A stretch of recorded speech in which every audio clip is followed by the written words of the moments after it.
नवंबर के आखिरी दिन एक ही दिन में दो खबरें आई हैं। दोनों बहुत महत्वपूर्ण खबरें हैं। मैं दोनों खबरों का आपस में इनकी तुलना भी करना चाहता हूं और दोनों खबरों की समीक्षा करना चाहता हूं।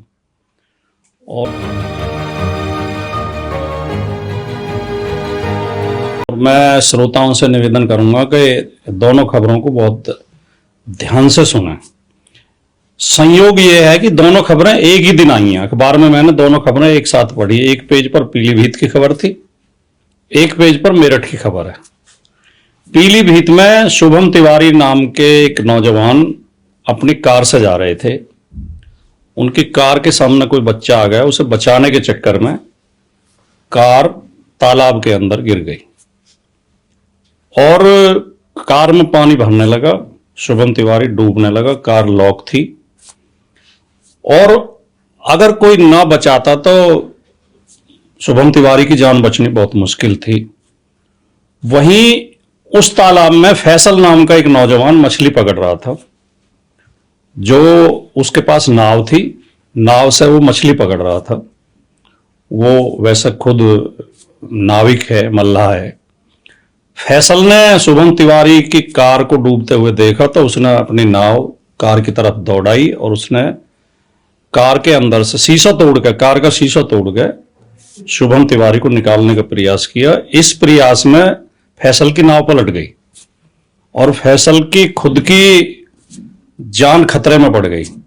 लेकिन फैसल ने हिम्मत नहीं हारी और वो लगातार शुभम तिवारी को निकालने का प्रयास करता रहा और उसने काफी हद तक बाहर खींच लिया उसे। फिर एक दिनेश कुशवाहा नाम का नौजवान और किनारे से देख रहा था खड़ा हुआ। बाकी लोग भी देख रहे थे, उसकी वीडियो भी बना रहे थे। वो वीडियो यूट्यूब पे और दूसरे सोशल मीडिया प्लेटफॉर्म पे उपलब्ध भी है और तमाम न्यूज पोर्टल में और सभी अखबारों में खबर छपी है। आपकी नजर पड़ी हो शायद। तो दिनेश कुशवाहा ने भी उसकी मदद की और दोनों ने, फैसल ने और दिनेश कुशवाहा ने मिलकर शुभम तिवारी की जान बचा ली। शुभम तिवारी को बाहर निकाल लिया। यद्यपि वो बेहोश हो गया था और काफी पानी उसके अंदर चला गया था, उसे अस्पताल ले जाया गया, लेकिन उसकी जान बच गई। ये एक खबर है जिसे एक अच्छी खबर कह सकते हैं। अच्छी खबर दोनों लिहाज से। एक तो एक नौजवान की जान बची, दूसरे ये हमारे एक सांप्रदायिक सौहार्द को बढ़ाने वाली भी खबर है। आपसी मेल मोहब्बत को बढ़ाने वाली भी खबर है कि एक मुस्लिम नौजवान ने एक हिंदू नौजवान की जान बचाई और अपनी जान पर खेल के उसकी जान बचाई। फैसल की नाव भी पलट गई और फिर भी उसने हिम्मत नहीं हारी और शुभम तिवारी को बचाने का लगातार प्रयास करता रहा और अंत में वो बचाने में कामयाब हुआ। दूसरी खबर मेरठ से आई है उसी दिन के अखबार में, और ये एक चिंताजनक खबर है, नेगेटिव खबर है, नकारात्मक खबर है। जो देश में आजकल बीमारी बढ़ रही है उस बीमारी को दिखाने वाली खबर है, उस बीमारी को प्रदर्शित करने वाली खबर है। जो बीमारी आरएसएस ने, विश्व हिंदू परिषद ने, भारतीय जनता पार्टी ने बड़े 18 घंटे मेहनत करके इस देश में बढ़ाई है। जो सांप्रदायिकता की बीमारी है, जो हिंदू मुस्लिम नफरत की बीमारी है, जो धार्मिक विद्वेष की बीमारी है, नागरिकों में आपस में घृणा पैदा करने की बीमारी है। मेरठ के थापर नगर एक पोस्ट कॉलोनी है मेरठ की, जिसमें ज्यादातर हिंदू और सिख समुदाय के लोग रहते हैं। थापर नगर में, और ठीक ठाक अच्छी महंगी कॉलोनी है। अनुभव कालरा नाम के एक व्यक्ति जो व्यापारी हैं, वो अपना मकान बेचना चाहते थे। किसी जरूरत के कारण वो दूसरी जगह शिफ्ट होना चाहते थे। वहां उन्होंने मकान का सौदा कर लिया था और इस उम्मीद पर कर लिया था कि उनका मकान बिक जाएगा। वो कई महीने से, 6-7 महीने से प्रयास कर रहे थे, सब लोगों से कह रहे थे। उनका मकान बिक नहीं पा रहा था। कोई अच्छे दाम देने को तैयार नहीं था। कोई ग्राहक आता भी था तो कम कीमत लगाता था और अनुभव कालरा बहुत परेशान थे। उनका मकान शहीद अहमद ने खरीद लिया। शहीद अहमद ने 1 करोड़ 46 लाख रुपए में अनुभव कालरा का मकान खरीद लिया और सईद अहमद और अनुभव काल्ला दोनों आपस में परिचित, पहले से ही परिचित हैं। सईद अहमद और अनुभव काल्ला दोनों के पिताजी एक प्राइवेट कारखाने में काम करते थे और दोनों आपस में मित्र थे और दोनों ही बीजेपी से जुड़े हुए थे, दोनों बीजेपी के सदस्य थे, अनुभव काल्रा के पिताजी भी और सईद अहमद के पिताजी भी।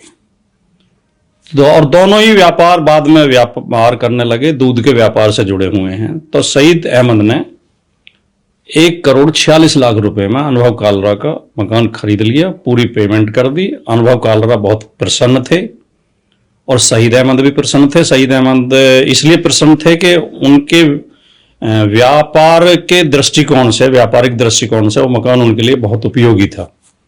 इसके आसपास ही उनका दूध का उद्योग था और उनके जो कस्टमर कुछ अनुभव काल्रा के भी, क्योंकि वो भी दूध का व्यापार करते थे, जो जुड़े हुए थे, तो उन्हें लग रहा था कि ये सारे कस्टमर भी हमें मिल जाएंगे, क्योंकि अनुभव काल्रा तो यहाँ से छोड़ के अब जा रहे हैं दूसरी जगह, तो इस मकान से हमारा व्यापार भी बढ़ेगा। और अच्छी कॉलोनी में मकान मिल गए, पोश कॉलोनी में, कोई दिक्कत नहीं थी। बेचने वाला खुश, खरीदने वाला खुश, पेमेंट हो गई, रजिस्ट्री हो गई मकान की।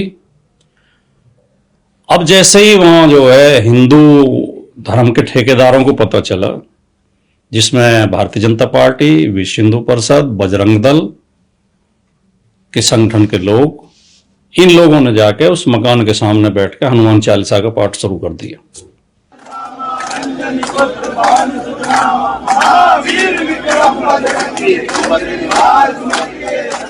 और ये कहना शुरू कर दिया और प्रशासन से शिकायतें शुरू कर दी कि हमारी इस कॉलोनी में हिंदुओं के बीच में कोई मुसलमान नहीं रह सकता। और आज का जो हमारा धरना प्रदर्शन है, उसकी मेन वजह यह है कि डॉक्टर बजाज यहाँ पर जो काफी सालों से रह रहे थे, वो हम पूरी सोसाइटी को बिना अवगत कराए इन्होंने अपना घर एक गैर संप्रदाय के व्यक्ति को बेच दिया, डॉक्टर इकरा चौधरी है। और प्रशासन को, पुलिस को बीच में आना पड़ा और पुलिस ने चाबी अपने पास रख ली।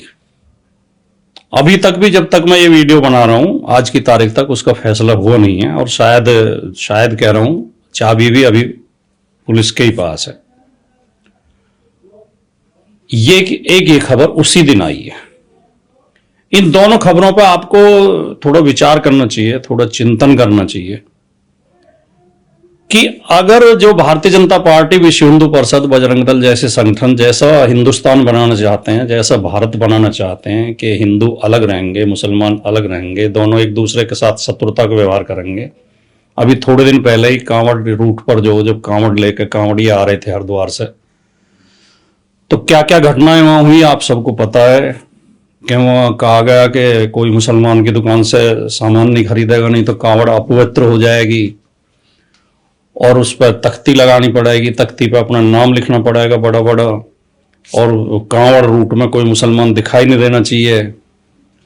अगर इनकी योजना चल जाए और इनकी नफरत चल जाए और ये अपने इस विभाजन में कामयाब हो जाए, तो फिर तो ये जो पीलीभीत में फैसल ने शुभम तिवारी की जान बचाई है, फिर कोई मुसलमान क्यों किसी हिंदू की जान बचाएगा, या कोई हिंदू क्यों किसी मुसलमान की जान बचाएगा। मैं ये नहीं कह रहा कि मुसलमान ने हिंदू की जान बचाई है, बहुत जगह हिंदू मुसलमानों की मदद करते हैं, बहुत जगह हिंदू मुस्लिम बेटियों की शादी करते हैं, अपने खर्चे से मदद करते हैं उनकी। बहुत जगह मुसलमान हिंदू बेटियों की शादी करते हैं, एक दूसरे के दुख सुख में साथ आते हैं, दुख सुख में मदद करते हैं। तो ये जो माहौल बनाना चाहते हैं, जो मेरा, अगर मुस्लिम हिंदू कॉलोनी में एक मुस्लिम का मकान बन जाएगा तो कौन सी आफत आ जाएगी। और हमने तो बहुत जगह ऐसा देखा है, हमारे अपने कस्बे में, दादरी में एक मुस्लिम बहुल मोहल्ला है, वो बीच बीच में एक दो हिंदू रहते हैं, कभी कोई शिकायत हमने तो उनकी सुनी नहीं है। और कई जगह हिंदुओं के मोहल्ले में मुस्लिम रहते हैं। हमारे यहाँ तो कम से कम मैंने तो अपने कस्बे में देखा है, गुजर कॉलोनी है, वहाँ ज़्यादातर हिंदू रहते हैं, बीच में 2 मकान मुसलमानों के भी हैं, मुस्लिम रहते हैं उनमें, मुस्लिम परिवार। तो ये जो इस तरह का भारत बनाना चाहते हैं, इस पर हम सबको चिंता होनी चाहिए और हम सबको इस चीज से सीख लेनी चाहिए कि ऐसा नहीं है कि कोई धर्म पूरी तरह खराब है या कोई जाति पूरी तरह खराब है। हर धर्म में अच्छे लोग होते हैं, फैसल किसी भी धर्म में हो सकता है जो शुभम तिवारी की जान बचाने के लिए अपनी जान पर खेल जाए। और हिंदुओं में भी ऐसे बहुत भाई हैं जो मुसलमानों के लिए खतरा मोल लेने को तैयार हैं। तो ये इस तरह की सोच, और मुझे ये भी पता चला कि जो मेरठ की घटना है उसमें जो इन्होंने कालरा साहब ने, जो वहां के लोकल विधायक हैं बीजेपी के, उनसे कह रखा था कि मेरे मकान को बिकवा दो। तो विधायक जी उसमें कमीशन चाह रहे थे, और मकान क्योंकि इन्होंने सीधे बेच दिया शहीद अहमद को, तो विधायक जी को कमीशन नहीं मिला। तो विधायक जी इसलिए नाराज थे, और विधायक ने ही इन्हें भड़काया, जो हिंदू संगठन आए और जिन्होंने हनुमान चालीसा शुरू कर दी, वो विधायक के भड़काव उकसाने पे ही आए। और हनुमान चालीसा क्या इसलिए है?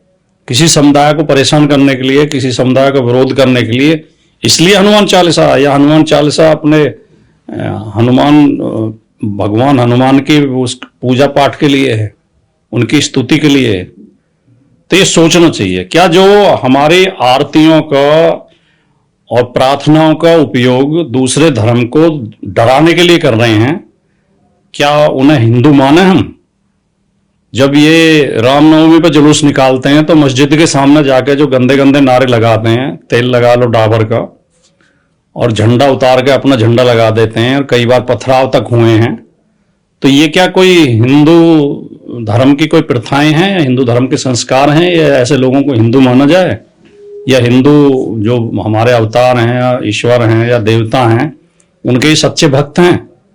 ये बात हर किसी व्यक्ति को सोचनी चाहिए, और इस देश को एक भाईचारे का और मेल मोहब्बत का देश बनाओ, ताकि सब मिलजुल कर रहें। नमस्कार। हमारे चैनल